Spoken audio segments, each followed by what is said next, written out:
Ezra chapter 4. When the enemies of Judah and Benjamin heard that the exiles were building a temple for the Lord, the God of Israel, they came to Zerubbabel and to the heads of the families and said, "Let us help you build, because, like you, we seek your God and have been sacrificing to him since the time of Esarhaddon, king of Assyria, who brought us here."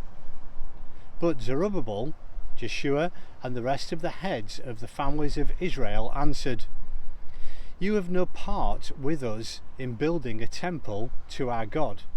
We alone will build it for the Lord, the God of Israel, as King Cyrus, the king of Persia, commanded us." Then the peoples around them set out to discourage the people of Judah and to make them afraid to go on building. They hired counselors to work against them and frustrate their plans during the entire reign of Cyrus, king of Persia, and down to the reign of Darius, king of Persia. At the beginning of the reign of Xerxes, they lodged an accusation against the people of Judah and Jerusalem. And in the days of Artaxerxes, king of Persia, Bishlam, Mithredath, Tabeel, and the rest of his associates wrote a letter to Artaxerxes. The letter was written in Aramaic script and in the Aramaic language.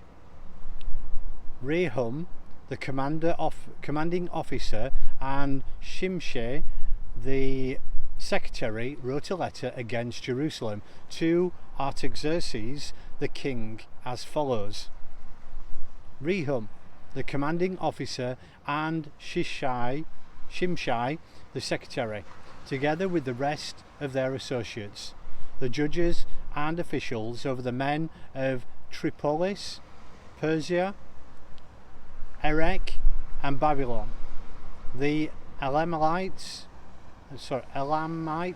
and Susa, and the other people who the great and honourable Ashurbanipal deported and settled in the city of Samaria and elsewhere in Trans-Euphrates. This is a copy of the letter they sent him. To King Artaxerxes, from your servants, the men of Trans-Euphrates. The king should know that the Jews who came up to us from you have gone to Jerusalem and are rebuilding that rebellious and wicked city. They are restoring the walls and repairing the foundations.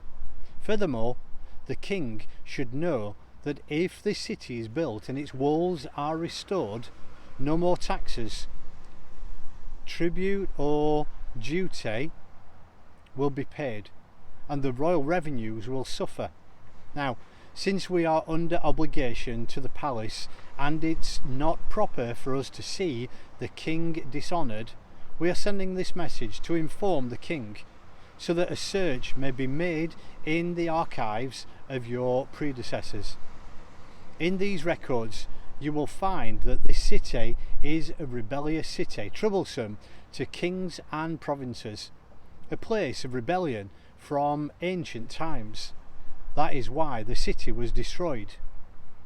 We inform the king that if the city is built and its walls are restored, you will be left with nothing in Trans-Euphrates.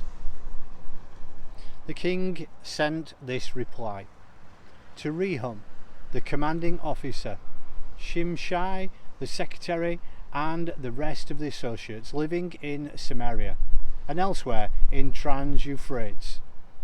Greetings. The letter you sent us has been read and translated in my presence.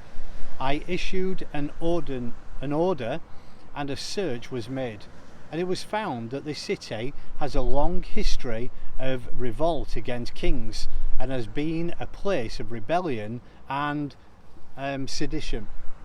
Jerusalem has had powerful kings ruling over the whole of Trans-Euphrates, and taxes, tribute and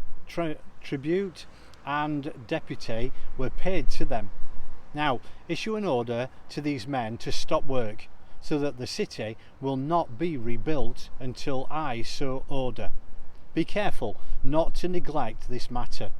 Why let this threat grow to detriment the royal interests? To detriment the royal interests. As soon as a copy of the letter of King Artaxerxes was read to Rehum and Shimshai, the secretary, and their associates, they went immediately to the Jews in Jerusalem and compelled them by force to stop. Thus, the work on the house of God in Jerusalem came to a standstill until the second year of the reign of Darius, king of Persia.